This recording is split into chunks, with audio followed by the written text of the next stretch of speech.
hon.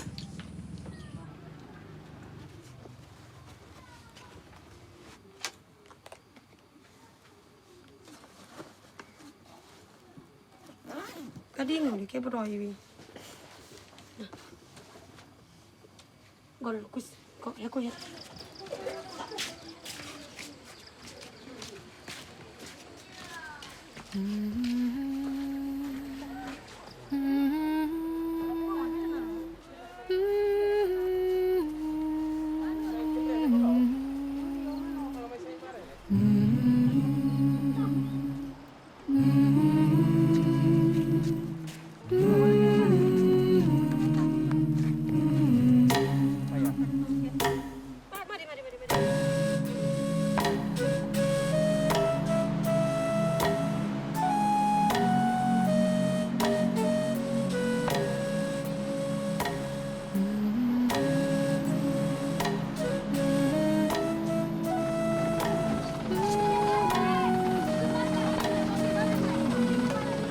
Umur 7 tahun, mai ke asrama. Kadang-kadang banyak, banyak cucuk sekolah, tapi ini paksa sebab supaya lebih baik belajar mentul walaupun rasa riak. Ini suruh baik dua air baik juga mas sekolah le skin walaupun risau.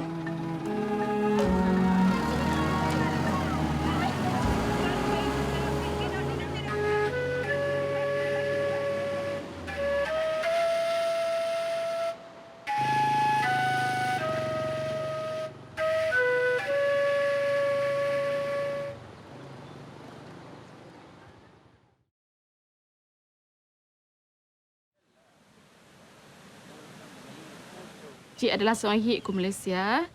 Kebanyakan seorang hik ada jika ku pendalaman dan kebanyakan sekolahnya daripada kampung.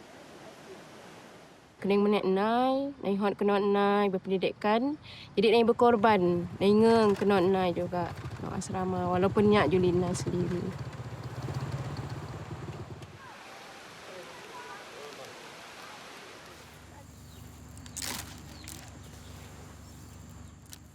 Aju wala pendidikan, ma ame ma apa wala pendidikan. Pun kurang pani sekolah. Kadang-kadang ji senoi deh mai senang mai tipu, senang mai lelut ha ji paji ke pani wala pendidikan. Kedai yang bersuara. Hik rasa hik mampu untuk hik sesuatu. Sebab ji hik akan hipot mai luar untuk naik sesuatu untuk hik. Daripada hik sendiri hik sesuatu untuk kampung le.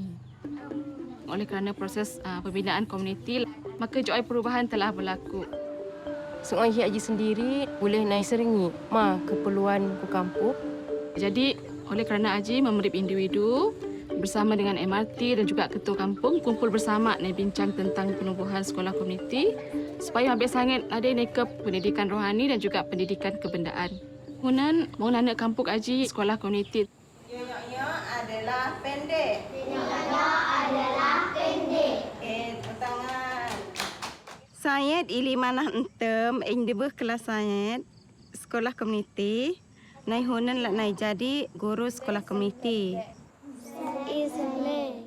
Sekolah komuniti ada untuk generasi mabek lei paling sangat 6 tahun. Tapi pada masa akan datang, harapan ji mabek umur ilai 8 tahun hingga 10 tahun dapat naik belajar ku katih sekolah komuniti ada.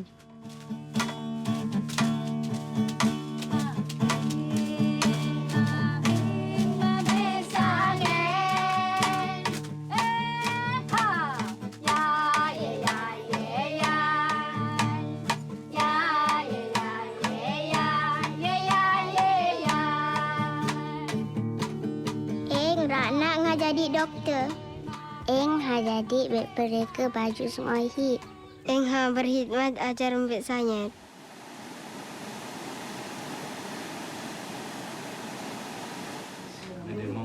Sekali lagi. Nombor 11 Memberi sains Sunohi sekarang terlibat dalam program persediaan tindakan sosial. Memberi boleh tulis nota, memberi tulis dalam putih buku, dia boleh tulis. Dalam PSA, mai sains meningkatkan kapasiti mai untuk mai merubah diri mai dan untuk mengubah komuniti mai. Mai belajar hari ini tentang pendidikan. Mai jumpa rumai apa ambil dan mai apa ni lebih lanjut lagi. Harokat dari zaman entam sampai sekarang pendidikan lebih berubah komuniti nak jadi. Sebelum ada jarang sekali hineng mai nyem-nyam ada, mai cip-cip, mai berbincang bersama dengan mai ranak. Program PSA kick off mabe nana peluang untuk mai berat secara terbuka, mai berbincang bersama untuk mendapat mana pemahaman yang sama aja.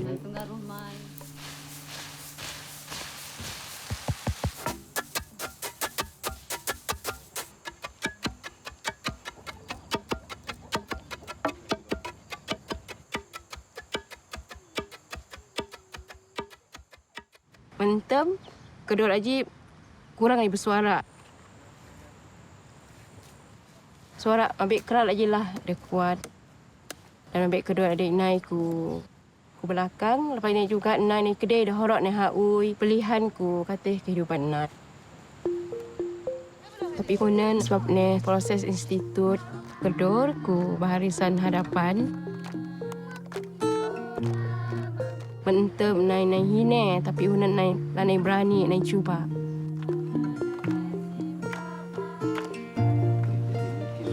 Dan hine juga hunan suara kedor juga lagi lah sama. Bukan setakat di jiran lagi.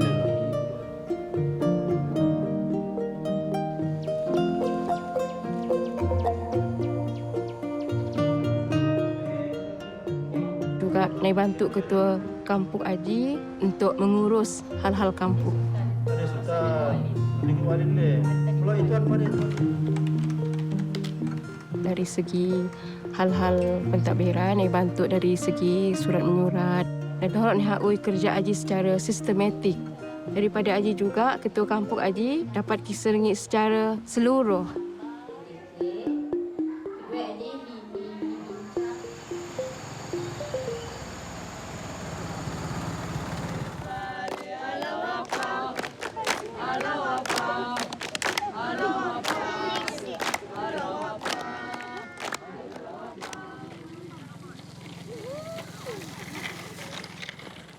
Sejak tahun 1950-an, orang Malaysia mula mempelajari ajaran-ajaran Bahá'u'lláh dan pada hari ini ada lebih kurang beribu-ribu orang di Malaysia yang sedang cuba menterjemahkan visi Bahá'u'lláh tentang transformasi sosial dan rohani kepada realiti.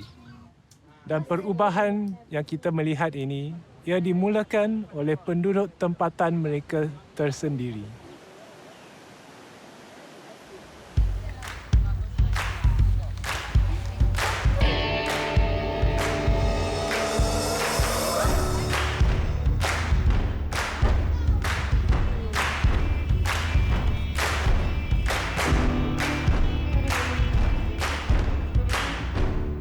When we wanted to bring a change in our own neighborhood, we felt that it has to start with us. So a group of us, we came together and we started to reflect on why we are not serving in our own neighborhoods.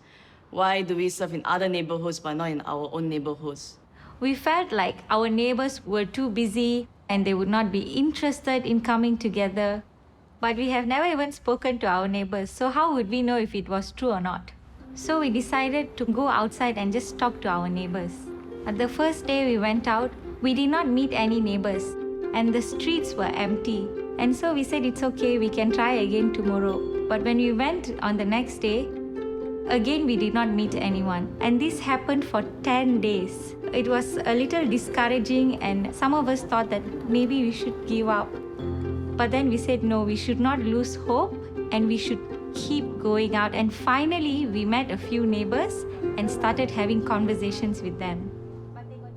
有一天，有2位陌生人来到我家，跟我分享关于灵性教育。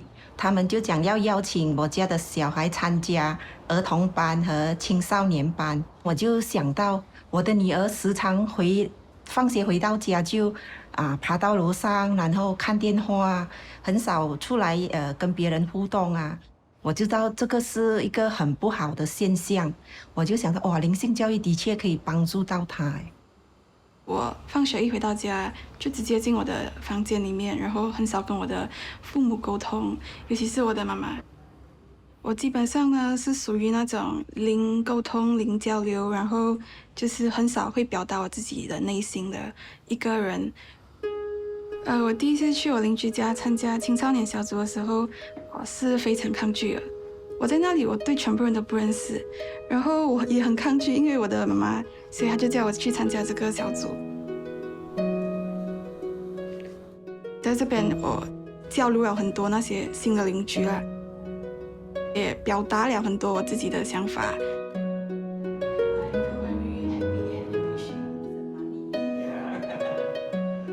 自从我和家人参加了社区建设活动之后，我们学会了磋商。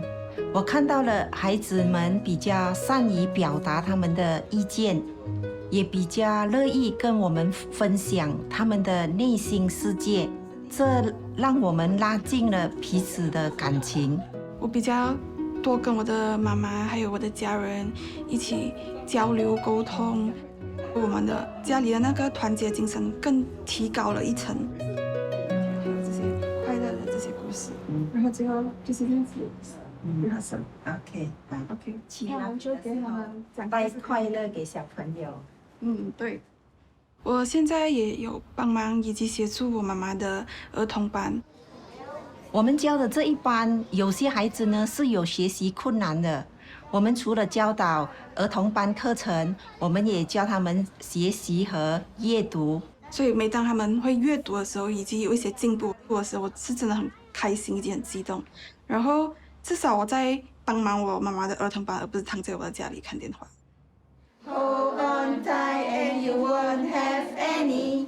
Let it, spend it, give it away, and it comes right back to you. 通过这个社区建设活动，我们一家人都有一个共同的目标，一起学习，一起成长，一起建设更美好的社区。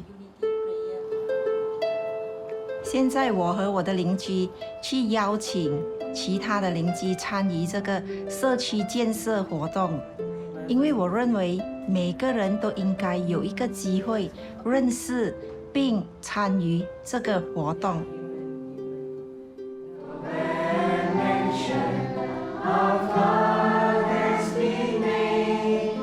通过这个邻里区的祈福会呢，我就认识更多的我的邻居。我们聊这个市区所需要的东西，就是说我们要如何能够创造一个更好的市区。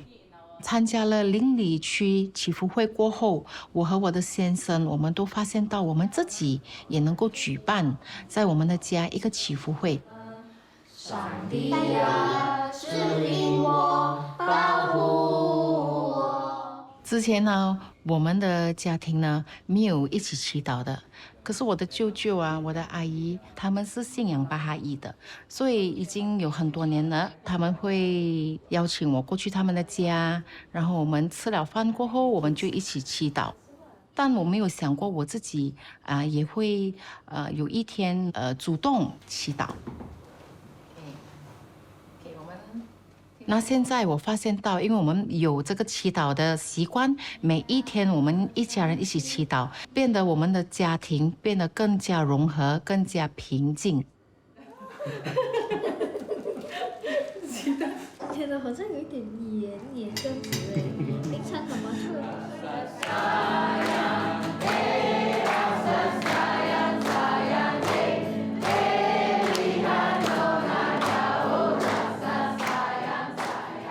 It's been 3 years now, and there are 135 families engaged in the community building process.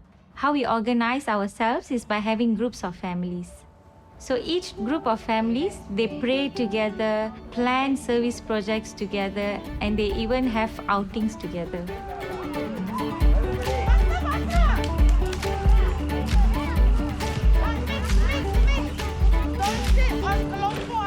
Today we are here gathered to have a picnic, to enjoy each other's company and sing some songs and just enjoy the morning.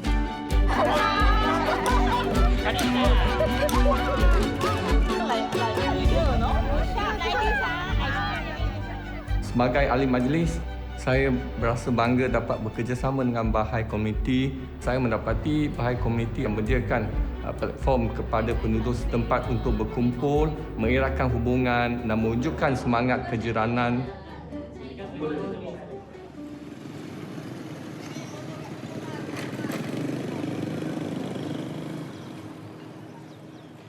In this neighborhood, we started with a few junior youth group insurance classes. Only when we started, we realized that these junior youths and children didn't know how to read and write.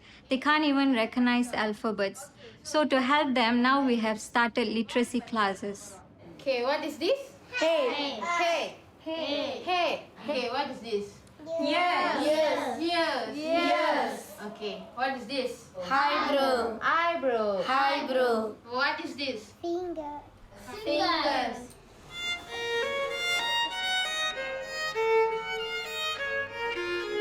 The service project the junior youths decided to do was to pray with their families every day.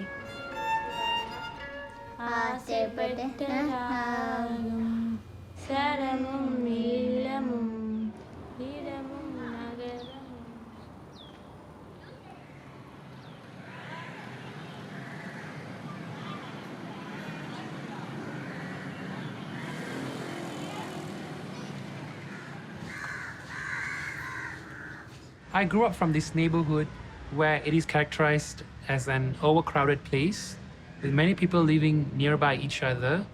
One good thing is that everyone knows everyone and they're very helpful. But the challenge in this neighborhood is that most of the women here are illiterate. 12 வயசுக்கு மேலே என் தம்பி தங்கங்களை பார்க்குற பொறுப்பு என்கிட்ட வந்ததுனால கல்வி துருசாக நான் தொடர முடியாமல் போயிடுச்சு. நான் படிக்க தெரியாது, வேலை வாய்ப்பு ரொம்ப குறைவாக இருந்துச்சு. நான் வந்து ரொம்ப தாழ்வு மனப்பான்மைக்கு வந்து இறங்கிட்டேன். ரொம்ப எதுக்கு எடுத்தாலும் நான் மின் வர்றதில்லை. அப்படியே என் லைஃப்பை வந்து நான் ஓடிட்டேன்.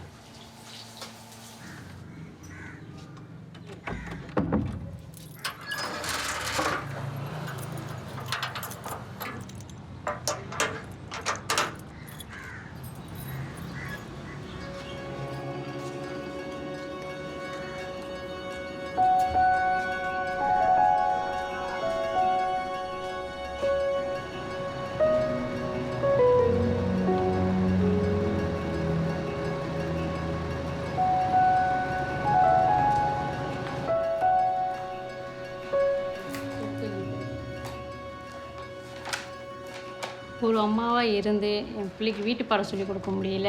என் குழந்தை என்கிட்ட நிறைய கேள்வி கேட்குறப்ப என்னால் எனக்கு பதில் சொல்ல தெரியல. ரொம்ப கஷ்டப்பட்டேன். அது வந்து நான் மற்றவங்ககிட்ட கேட்குறதுக்கும் வெக்கப்பட்டுக்கிட்டு கேட்கவும் இல்லாமல் என் பிள்ளையை நான் எப்படி வளர்க்க போகிறேன்ற ஒரு எதிர்பார்ப்பு எனக்கு ரொம்ப அதிகமாக இருந்துச்சு. என்னோடய பக்கத்து வீட்டுக்காரங்க வந்து என்னை வந்து இந்த ரோகி புக் படிக்க சொல்லி என்னை கூப்பிட்டாங்க.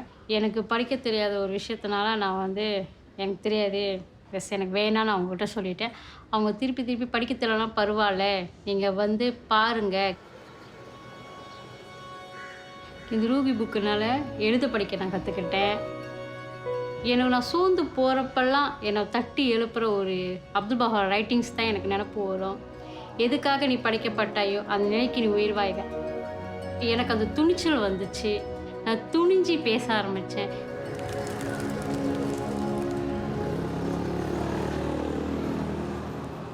என் பிள்ளைக்காக தான் இந்த புக்கை வந்து நான் படித்தேன். அப்புறம் என் சுற்றி இருக்கிற குழந்தைகளையும் நான் பார்த்தேன். அப்புறம் பார்த்தேன் ஏன் நான் என் பிள்ளைக்கு மட்டும் சொல்லிக் கொடுங்க, இங்கே உள்ள குழந்தைகளுக்கும் நான் சொல்லிக் கொடுக்க சொல்லி இந்த குழந்தைகளுக்கும் நான் சொல்லிக் கொடுக்கறதுக்கு ஒரு சில்ட்ரன் கிளாஸ் டீச்சராக ஆனேன்.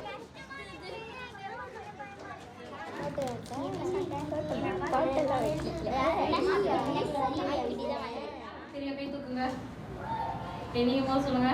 Justice. Okay, justice. Unity. Unity. நான் ஒரு ஏடிசிஎன் மெம்பராகவும் இருக்கேன். அண்டை வீட்டாட்ட போய்ட்டு நாங்கள் கலந்துரையாடி அவங்க கூட ஒரு கூட்டு பிரார்த்தனை வச்சு அவங்களுக்கு கூட ஒரு சந்தோஷமான ஒரு சூழ்நிலையை நான் வந்து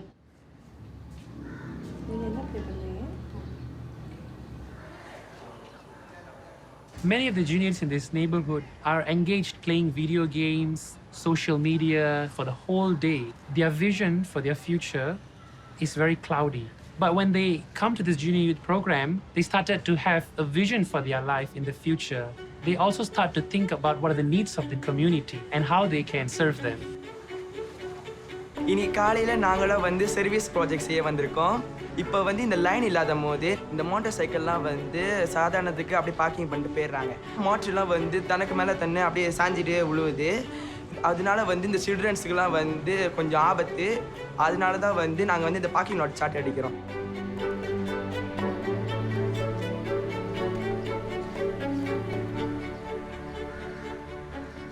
Many of the junior youths here, they neglect their studies.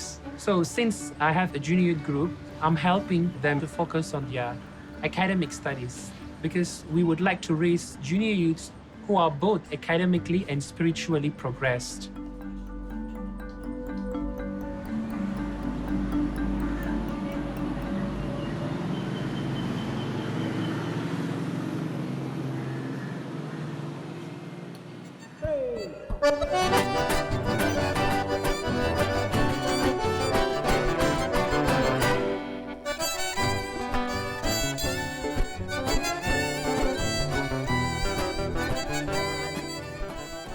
Nosso agrupamento fica localizado na região sul do Brasil. E culturalmente as pessoas são muito amigáveis, muito animadas, muito calorosa. Mas hoje a gente vê que já não existe muito essa confiança entre as pessoas. E, infelizmente, isso se dá por fatores sociais negativos, como a violência, o abuso de drogas, a criminalidade e a pobreza. Oi, tudo bem? Eu vou querer 2 pães, por favor.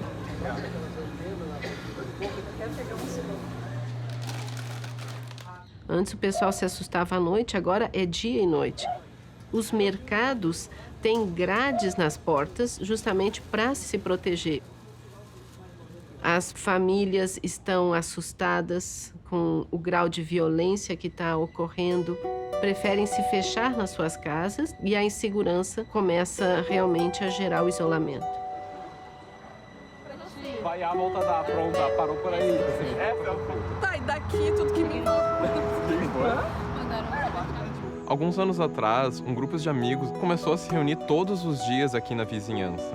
A gente orava, a gente consultava, a gente planejava e então saía para visitar as famílias, conhecer os moradores da nossa vizinhança, quem são os nossos vizinhos.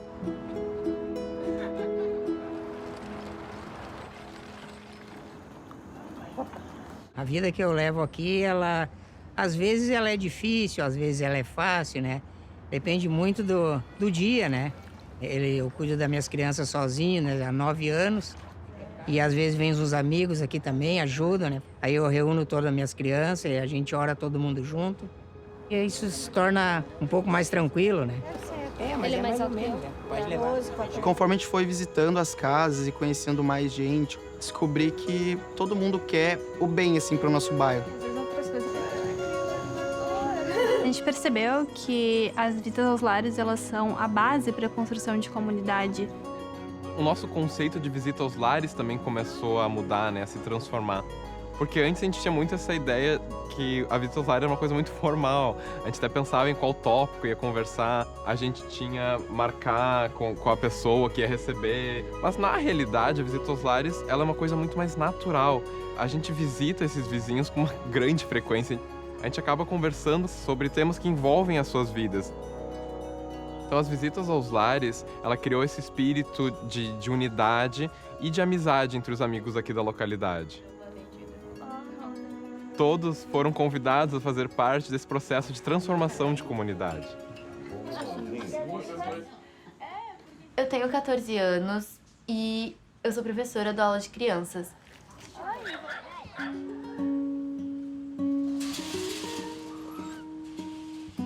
Quando eu era mais nova, eu também participei de aula de crianças e tudo que eu aprendi, eu quero passar para as crianças que eu dou aula hoje em dia. Eu vou explicar o jogo para vocês.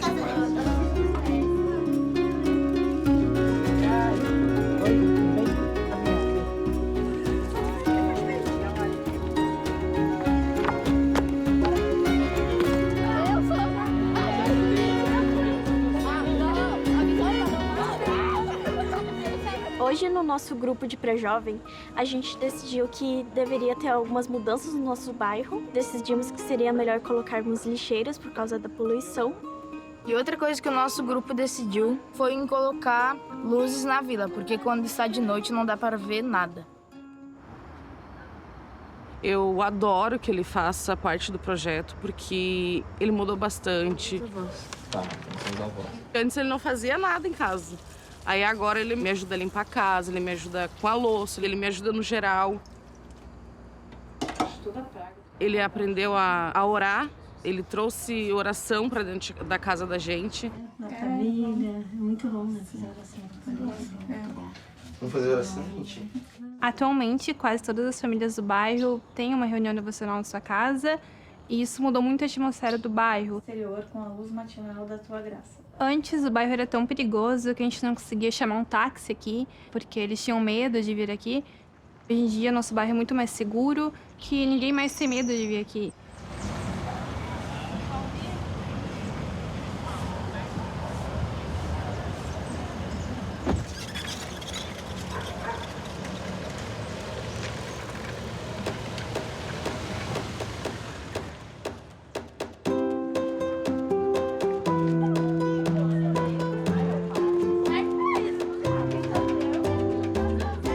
Hoje a gente vê as crianças brincando na rua, porque as famílias confiam mais uma na outra, tem menos violência e drogas, e todos se sentem mais tranquilos e seguros.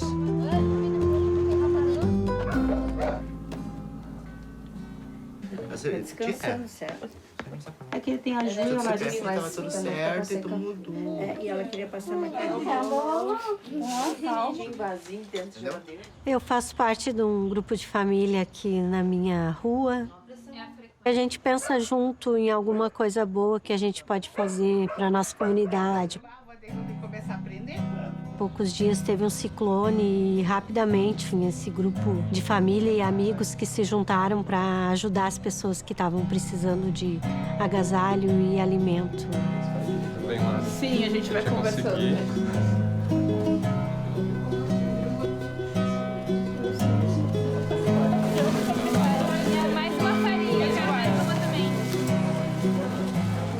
Estamos começando a ter vislumbres, né, desse poder que é liberado da construção de comunidade. A gente consegue ver que a própria comunidade se torna protagonista e, com o poder da unidade, consegue realmente transformar uma sociedade.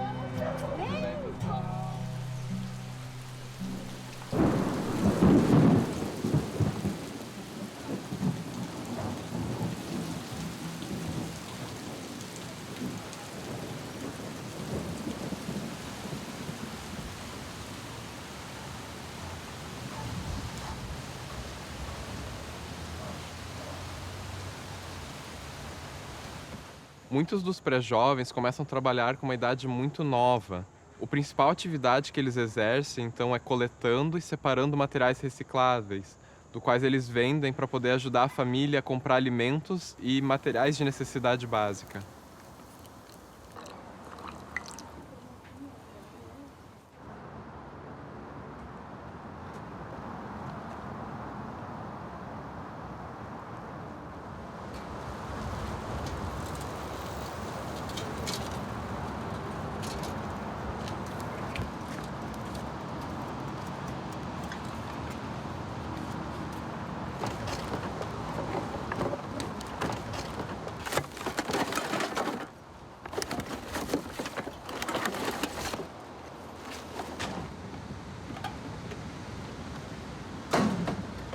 Eu tinha meus 6 anos, juntei material, reciclagem, ajudei minha mãe a botar dinheiro para dentro de casa e comida.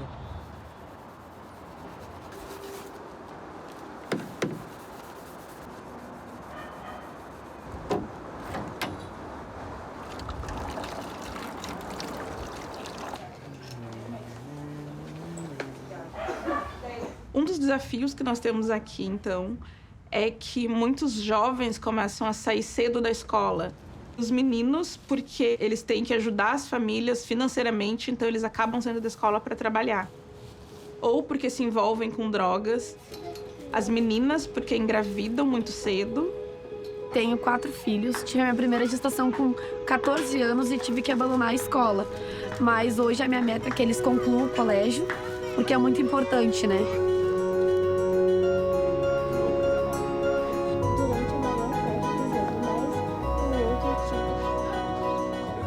Quando eles começaram a participar do programa de pré-jovens, eles começaram a ter uma consciência maior da importância do ensino, de melhorar o mundo ou sobre o próprio futuro.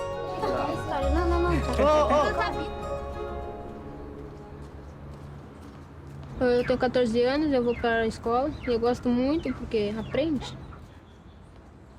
Eu participava do grupo de pré-jovens e agora estou no livro 1 e eu gosto muito. É o pão do espírito, é o imã dos corações dos homens. Eu trabalho para ajudar e sustentar minha família. Eu trabalho coletando e separando materiais.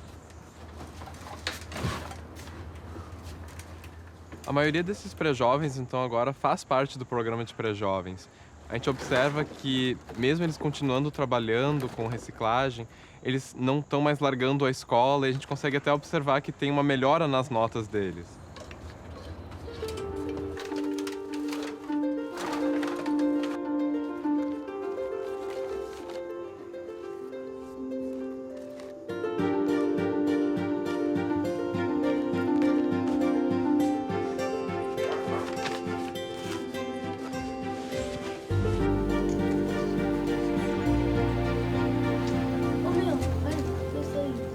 A gente vê animadores que ajudam os seus pré-jovens com os deveres de casa e algumas matérias que eles estão tendo dificuldades. Por causa da pandemia, eu rodei de ano. Quando eu rodei, fiquei muito triste. Comecei a ficar com depressão. Hoje, com essa classe, eu me sinto melhor, fico feliz. Tô aprendendo as matérias que eu não consegui aprender. E tu vai colocar os números, ok? Isso. Uma das fortalezas da nossa comunidade é que as instituições elas encorajam muito as iniciativas individuais. Por exemplo, a gente tinha uma vizinha que ela tinha recém terminado o livro 1 e ela estava muito empolgada, então ela apagou todo o livro e levou na casa da vizinha para elas poderem estudar juntas. E apesar de não ser uma tutora, todos ficaram muito felizes e as instituições então começaram a pensar em como a gente pode estar apoiando mais ela e acompanhando para que ela possa seguir tutoriando o livro. Aqui, ó. Eu estava navegando online, aí vi algumas postagens bem legais de uma colega minha que realizava várias atividades no bairro onde ela mora. Achei aquilo super interessante e resolvi perguntar para ela de que forma que ela realizava e decidi que eu poderia também fazer essas atividades aqui no bairro onde eu moro. Ela me apresentou uma outra amiga e através dessa amiga comecei a realizar os estudos do instituto. E a partir disso comecei a fazer as aulas de crianças e as aulas dos pré-jovens. Ao final de cada livro, nós pensamos num ato de serviço. Cada um dava a sua ideia do que a gente podia fazer para a melhora do local onde a gente mora. Foi levantado, uma ideia através de uma das alunas, fazer esse ato de serviço voltado para pobreza menstrual. Elas mesmas notaram, dentro do grupo, de dificuldade de algumas alunas até de ir para a escola devido a não ter um absorvente para usar e ter dificuldade de adquirir esse absorvente. O grupo passou daí a criar conscientização dos familiares, todos os moradores, da importância de participarem desse projeto.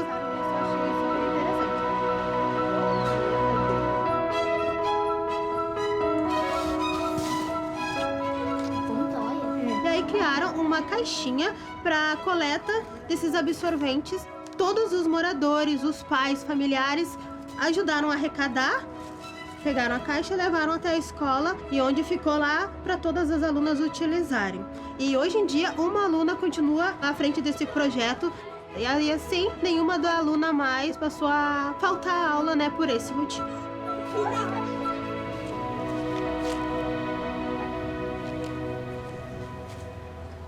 Cresci num lugar onde tinha muita violência, num lugar que não trazia conforto para ninguém. Daí eu fiquei grávida, tive que parar de estudar, eu me sentia sozinha. O que foi? Tá com tosse?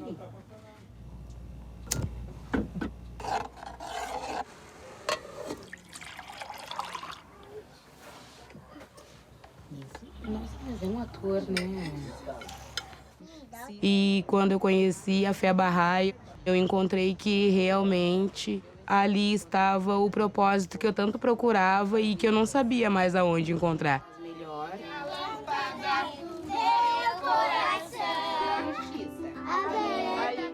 Eu sou uma professora agora. Agora vemos realmente a transformação com as aulinhas. Eu vejo as crianças querendo aprender, querendo descobrir novas coisas, coisas boas. Vejo no futuro eu também, aqui ainda dando minha aulinha, Deus queira, com a minha casa um pouco, né, mais arrumadinha. Eu vou na casa das mães, eu visito elas mais seguida. Nós todas viramos amigas. Que a tal aulinha tá ajudando bastante. E quando as minhas filhas crescer, que ajude tudo também, né? Fazer a escolinha e as outras crianças também do bairro.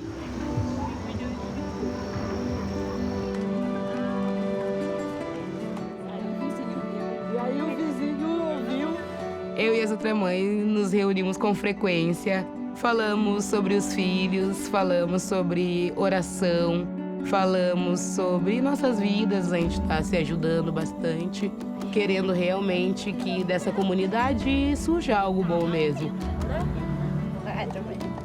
É a revelação de Bahá'u'lláh que está realmente empoderando todos os amigos a poder fazer uma mudança espiritual, uma mudança social também no seu entorno.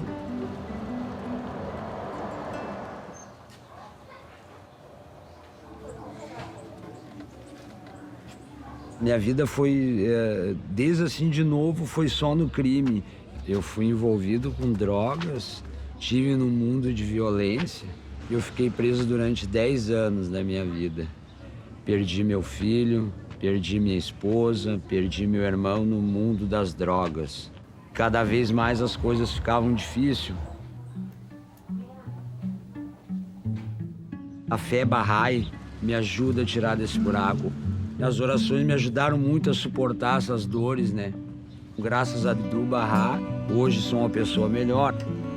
Eu comecei a entender o próximo, a valorizar a família, amigos e ao próximo. É tudo que consiste a vida em si, né? Vamos plantar a sementinha do amor. Plantar, cultivar é possível.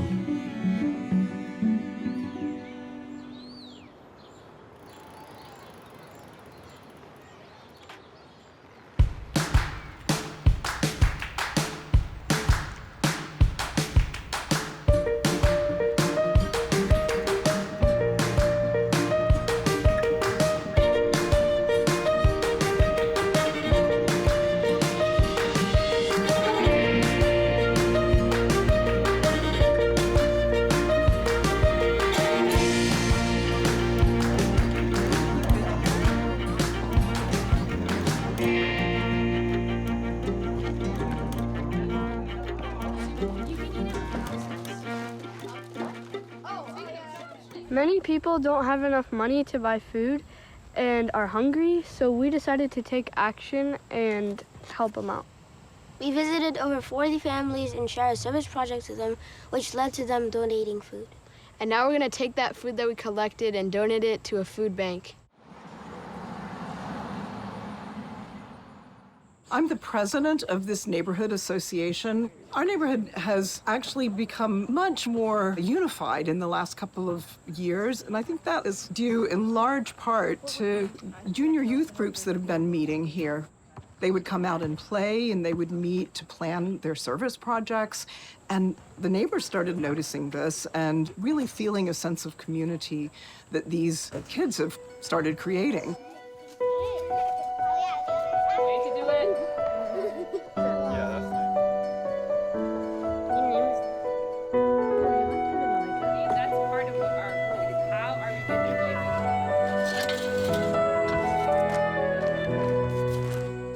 Today we're building a community garden as a service project for our junior youth group, and we're doing this to help connect the different members of our community together because we have like a gap between generations, between young children and older people, so we think it's a good way to unite and connect the neighbors.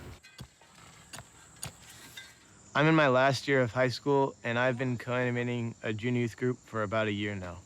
I remember being a junior youth in my group, and I remember I was kind of loud and annoying, and it probably looked like I didn't get anything out of it, but the conversations were really impactful for me, and that's why I became an animator.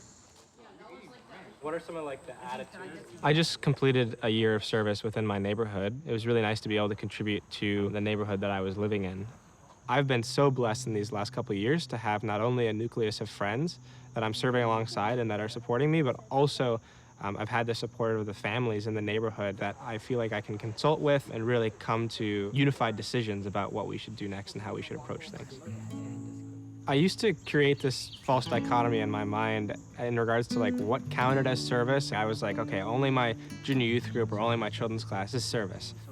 But if I'm really thinking about service, not as an event that I'm going to or an activity that I'm completing, but more as an undercurrent that's informing all of the different activities that I'm engaging in. That really allows for much more space for service just in my life generally. One question we are asking ourselves is, what does a coherent life of service look like? And what we're realizing is that it looks different at every stage of life. When my wife and I were younger, we were serving in the neighborhood all the time. Home visits every night, multiple devotionals, study circles, junior youth groups, everything. We joked that we were like midfielders on a soccer team. We were up, back, left, right, everywhere. But then we got older, we had kids, we moved into a different neighborhood, we started full-time work, and we began to realize that we just couldn't serve that way anymore. At first we thought we were failing, that we were doing something wrong. But then we realized, actually, we're not even playing soccer. What we're doing now is we're running a marathon, and it's a totally different thing.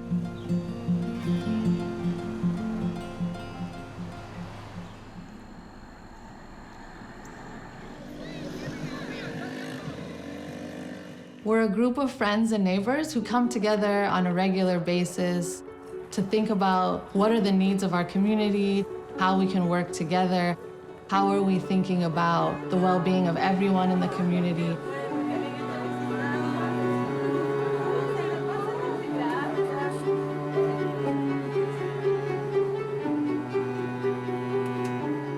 I'm the president of this neighborhood. We have a lot of youth out here that has a lot of talent, but some of the challenges we face is gun violence in our neighborhood. So with these youth groups, it teaches the children how to help other children become better people. And if we continue to have these programs, I really feel that we can make a difference in our community. As we started more and more junior youth groups in the neighborhood, we started to notice a trend. So whenever it came time for the junior youth to read during group, they would refuse. They would throw their books, they would try to get the other junior youth not to read. And at first we thought these were behavioral challenges, and so we would try to address them as such. But as time went on, it became clear that it wasn't a behavioral problem. It was that the junior youth couldn't read the text. As we looked into it more, it became clear this was a challenge across the neighborhood. Junior youth in this neighborhood could not read at age level. So we started an organization that could provide one-on-one academic tutoring to strengthen the literacy levels of the junior youth in this neighborhood. Now in the junior youth group, they're more eager to read. They're more focused, and they even are helping each other when they struggle to read.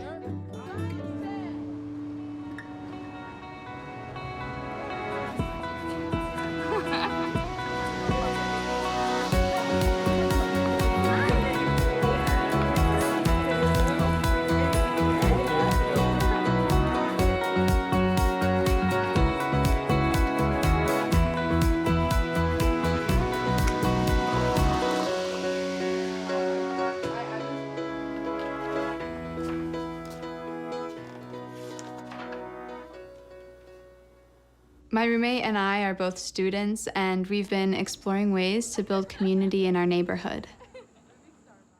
Come after middle school, they either hang out and do good things. We've opened up our home to have study circles and devotionals in our apartment. Trying to invite youth to join the community building process by explaining it as merely a set of activities has proven challenging. Often they're not interested or they find it difficult to find time in their life. But when we share the purpose behind these activities, the greater vision of Baha'u'llah, of the transformation of the individual and society, youth are eager to contribute. When I learned about the vision that Baha'u'llah had for the oneness of humanity, it really spoke to me. When I was younger, I went to a mostly white school, and being one of the few Black children there, I did feel kind of like I was under a microscope. It feels almost as if you're representing your race. And during lunch, I felt a lot of anxiety. I didn't know who to sit with because Black kids were sitting on one side and white kids were sitting on the other. And I wanted to sit with both. One day, a family friend told my mom and I about the Baha'i religion, and she invited us to a devotional gathering. And when I arrived, I was just blown away. I saw so many different people of different religions, ethnicities, just coming together and singing together, talking together, and I just felt like I belonged. I'm serving as an animator in one of the neighborhoods. I really love talking with young people about these spiritual concepts and how they can bring that into their own lives.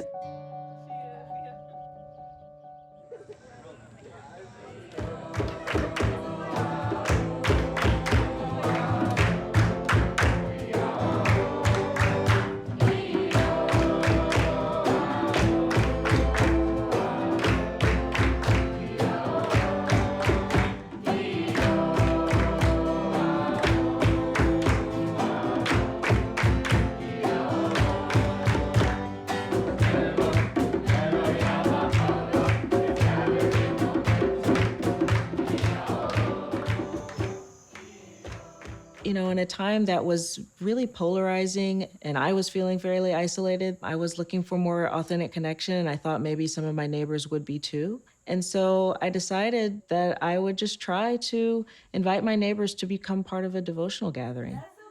My neighbor came from across the street and invited me to a devotional that was happening right outside my home.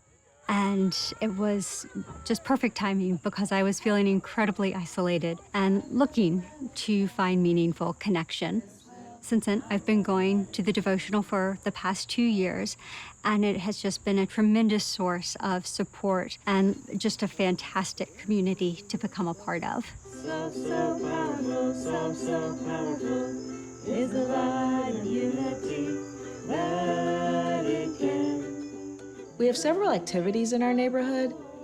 We've begun children's classes, study circles, additional devotional gatherings. These spaces help bring people together. It brings the joy that we're looking for in a community.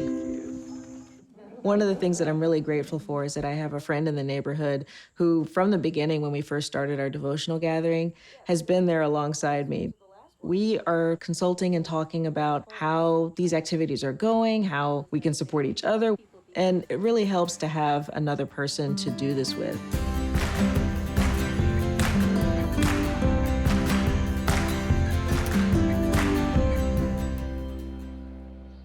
One day, a neighbor from down the street asked me if I would be interested in participating in a study circle. And my first reaction was, I don't have time for this because I'm super busy. And I even said that to her. But then after a bit, I thought about it and I thought, I really did like the idea of talking with other people about deeper issues that you don't get the opportunity to talk to about and having some dedicated time to do that. So I decided to join the study circle, and we would talk about the various quotations. There were a couple that really spoke to me. So the one about when you have a thought of war, to oppose that with a stronger thought of peace. When you have a thought of hatred, oppose that with a stronger thought of love. And I use that almost daily because there are things that I come up into my mind and I'm irritated by something, and then I have to stop myself and replace that with a stronger thought of love. And I remember one part of the things that we had talked about is, okay, we're in a neighborhood. What do we think that our neighborhood needs? And the first thing that came to my mind was more connection, which is kind of funny because I go about my own business all the time, but it just feels powerful to be a part of a neighborhood and not just someone living in a house next to other people.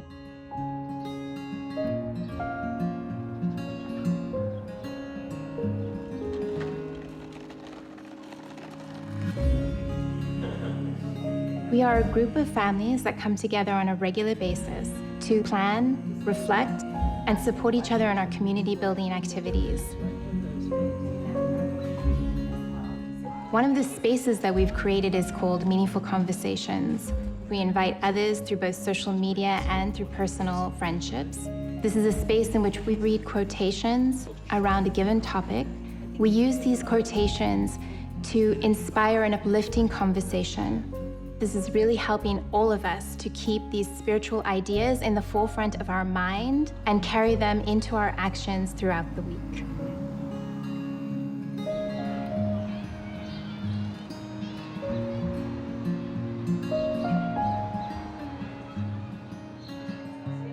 I believe that the Institute process brings people back to their basic identities of who they are and why they're here.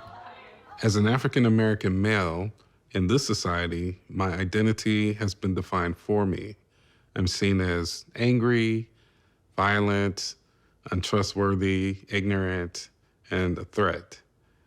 Growing up under these circumstances, it was very hard for me to understand who I truly am and why I'm here. And that challenge has really broken most of us.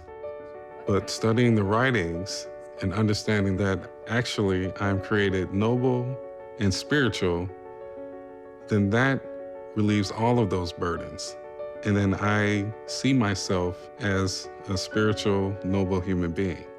And not only that, I also see others in that same light. You're then able to become that protagonist and really help others as a part of your purpose. And I think that this helps bring us closer to Baha'u'llah's vision of the oneness of humanity.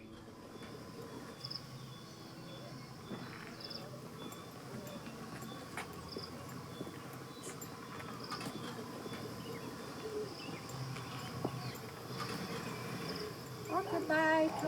Bye.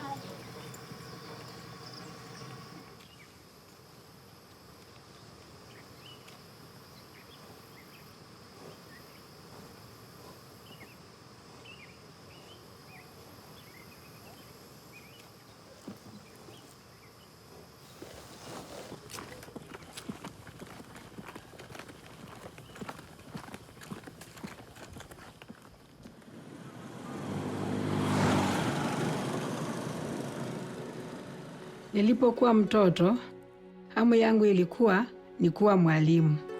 Lakini kijijini kwetu, wasichana walikuwa hawapelekwi shuleni kwa sababu watu hawakuwa na umuhimu wa sisi kuelimishwa. Lakini baba aliniweka shuleni, nilifurahi sana. Lakini nilipokuwa kijana, baba aliamua ya kuwa nina elimu ya kutosha kwa ajili mimi ni msichana. Hivyo akanitoa shuleni. Nilihuzunika sana kwa sababu nililazimika kuacha hamu yangu ya kuwa mwalimu. Nilipokuwa na umri wa miaka 17, niliolewa na nikahamia kijiji kipya. Katika kijiji hiki, nilikutana na jamii ya Bahá'í na nikajiunga na mchakato wa taasisi. Hii iliamsha ndani mwangu tena hamu yangu ya kuwa mwalimu. Mara tu baada ya kuwa mwalimu wa madarasa ya watoto na baadaye muishaji wa vikundi vya vijana chupukizi, nilifurahi sana. Lakini nilitambua kwamba watoto wengi katika kijiji hiki walikuwa hawaendi shuleni. Shule ya pekee ilikuwa mbali sana na wangelazimika kutembea kwa miguu saa 4 ili kufika huko. Kwa hivyo, pamoja na jamii ya Bahá'í tulianza kuwa na mazungumzo. mazungumzo na familia kijijini. Na wote tuliamua kujenga shule ya jamii na nikawa mwalimu wa shule ya jamii. Nilifurahi sana. Lakini shule ya jamii ni ya watoto wa miaka 5 na 6 pekee, na hatukuwa na rasilimali ya kuwa na madarasa ya juu. Hivyo, baada ya kutafakari na jamii, nilianzisha mazungumzo na utawala wa serikali. Niliwashawishi kujenga shule ya msingi kijijini kwetu na wakafanya hivyo. Na leo hii watoto huenda shuleni na hutembea kwa urahisi. Wengine wamemaliza university kwenye hiki kijiji.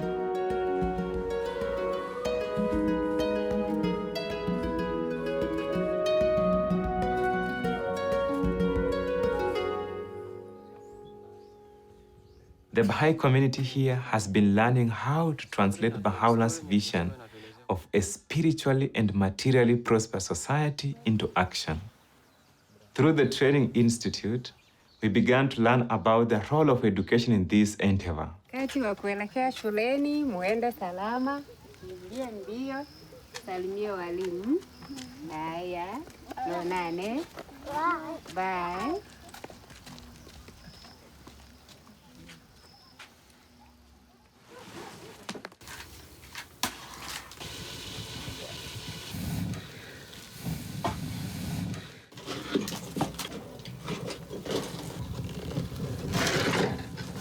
Mimi nilimaliza tu shule ya msingi. Tukaamini kwamba hakuna yoyote atakayeweza kumaliza shule ya upili. Mimi nina watoto 7 na mimi ni mzazi mmoja tu ninayewashughulikia. Ninatamani wapate elimu. Lakini nilikuwa na waziwazi ya kwamba hili halingeliwezekana. Miaka 10 iliyopita, watoto wangu walijiunga na madarasa na vikundi ya vijana chipukizi, na hili likanipa tumaini. Na kwa sasa watoto wangu wa kwanza 3 wako katika shule ya upili. Pia ni walimu wa madarasa ya watoto na uishaji wa vikundi ya vijana chipukizi. Moyo wangu una furaha kubwa. Oh friends, in the garden of thy heart plant not by the rose of love.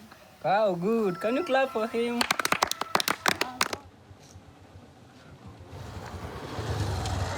Mimi ni chifu wa eneo hili na nimekuwa nikishirikiana vizuri sana na Baha'i for the last 15 years. Hapo nyuma watoto wengi wangeweza kwenda shule na vijana wetu pia walijiingiza kwa mambo ya madawa za kulevya, na vile vile tulikuwa na shida ya watoto wetu wasichana kupata mimba. Kwa hivyo maisha ikawa magumu sana.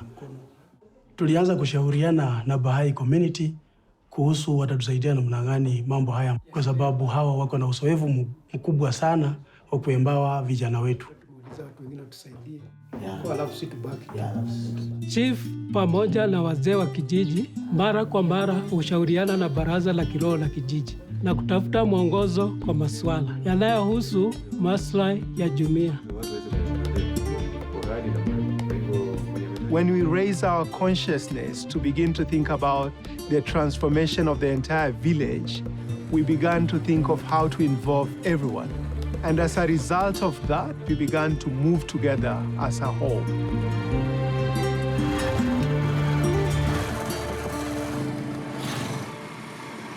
Katika maisha ya ujana wangu, nililelewa kwenye eneo la soko iitwayo Kona Mbaya. Nikiwa na umri wa miaka 16, tayari nilikuwa kiongozi wa genge la vijana 20, ambalo madhumuni yake ilikuwa ni kushusha vurugu, hofu miongoni mwa wakazi. Hata polisi walituogopa. Siku moja niliweza kusikia kuhusu imani ya Kibahai. Moyo wangu ulihamasika sana. Na muda si mrefu nikajiunga na taasisi ya Ruhi, kitabu cha kwanza.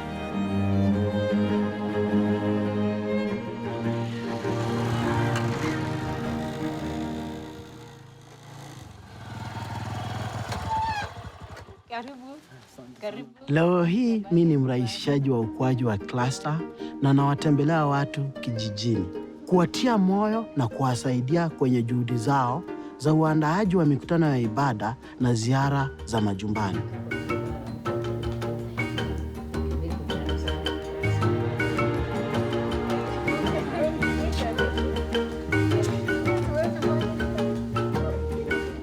Huwa naalika majirani na marafiki nyumbani kwangu kwa mkutano wa maombi. Inatuunganisha na tumekuwa tukifanya hivi kwa miaka 3 sasa. Hapa awali sikudhania naweza kuwa na mkutano wa ibada nyumbani kwangu, kwa sababu huwa tunafanya mikutano kanisani. Lakini sasa nilitambua kuwa naweza enda kanisani na pia kufanya mikutano ya ibada nyumbani kwangu. Holding devotional gatherings in our homes and inviting our neighbors was not part of our culture. It was when we went through Book 1, reflecting on the life of the Spirit, that we began to appreciate the power of prayer. What is prayer? Why do we pray? And immediately we began sharing our insight with others during our home visit in the village.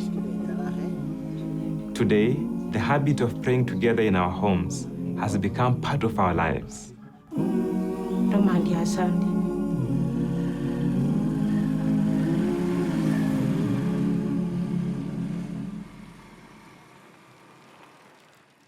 Traditionally in the past, men who are lazy, you'll often find them sitting under a tree, waiting for their wives to feed them, clean for them, take care of children, and work on the land. Men thought that women were weak creatures, but women did everything.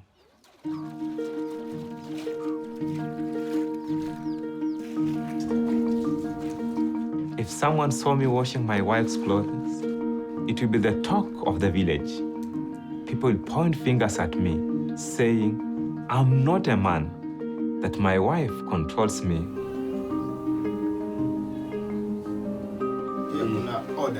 Because of the community building process, the consciousness about the equality of women and men has been raised. Many men are changing. They are taking an active role in household duties and are more involved in parenting and supporting their wives. Women are not only participating in the activities, they are at the forefront coordinating and leading. On our local speech assembly, the majority are women. At the level of the family, the wife and husband consult and make decisions together. These changes have helped our community to advance.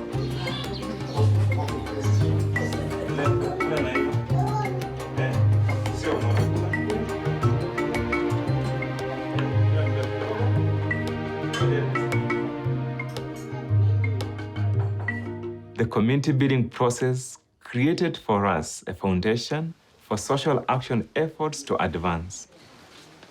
Baada ya kupitia kwa kitabu cha Pepo Nyanana za Udhibitisho na Vijana Chipukizi, tulivutiwa na washiriki kama Rose na Msonda walipoenda kutoa huduma katika kituo cha afya. Sisi pia hutembelea vituo vya afya kadhaa mara kwa mara kwa ajili ya kutoa huduma.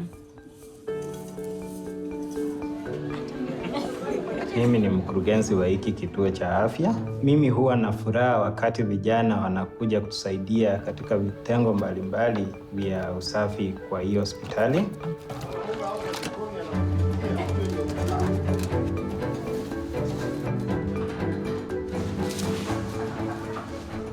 Na wanapomaliza huwa tunawapa mafunzo ya kiafya. Hao vijana huwa kama mabalozi wetu juu ya mambo ya afya huku kijijini. Ama ugonjwa wote ile.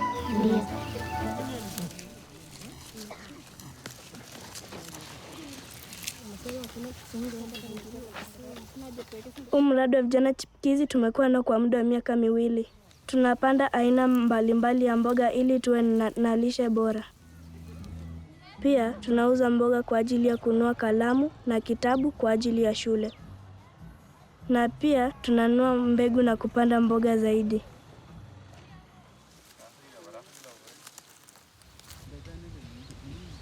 ya hii jamii yetu imekuwa ikipanda tu mahindi peke yake.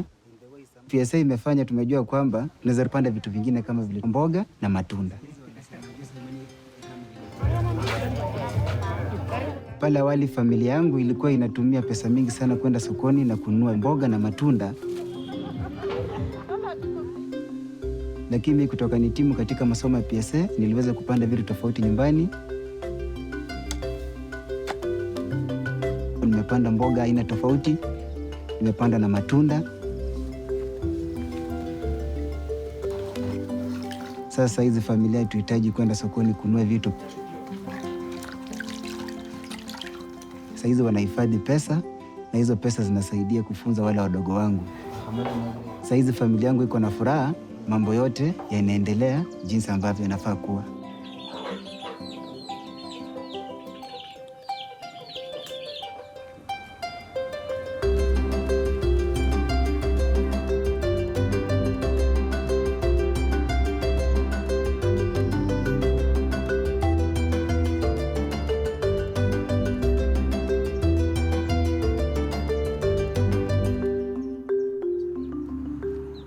Mimi mwenyewe sikushiriki sana kwa masomo ya PSA program.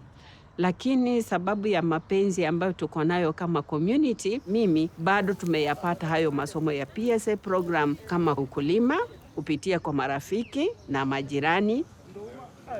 Hapo nyuma na kila mtu anajishughulisha na kazi yake peke yake.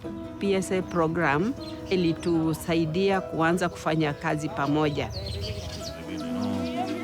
Kabla kila mmoja wetu alikuwa anafanya kazi kivyake, na pia uzalishaji wa vyakula ulikuwa pia katika kiwango cha chini. Kwa sasa tuko wakulima 200 ambao tunasaidiana kwa mashamba zetu, tukijadiliana na tukishiriki ujuzi wetu, na mazao imeongezeka.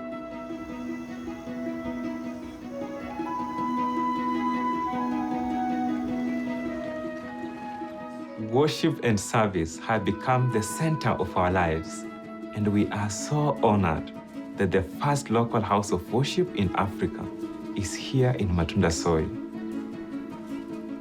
Kila mtu yoyote, kabila yoyote, kanisa lolote, kwenda nyumba ya ibada kwa ajili ya maombi. Tuseme ni ya community.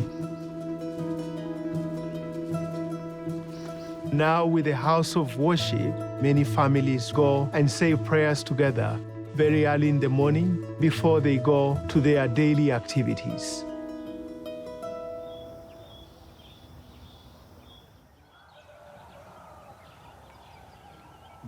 Bismillahirrahmanirrahim. Mimi ni Sheikh kutoka msikiti wetu wa Matunda, na nimefurahia ninapoingia katika jengo letu la ibada.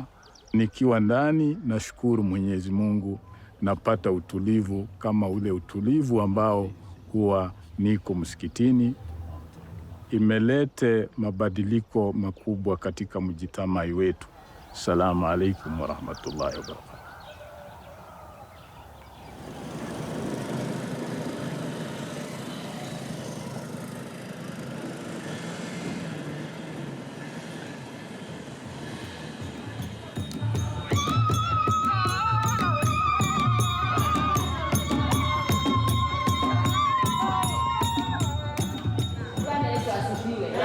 Katika kanisa langu, mimi ni katibu wa wanawake na waongoza na kuwashauri. Najihisi kuwa karibu sana na jamii ya Wabahá'í. Mimi huja kila siku kwenye nyumba ya ibada ili kusema sala zangu. Ni sehemu tulivu inayoleta utulivu moyoni mwangu. Naposikia sala kutoka kwenye dini mbalimbali, nafurahi sana, maana neno la Mungu linatuunganisha pamoja. Katika nyumba yangu, mimi huandaa mikutano na majirani zangu katika eneo langu.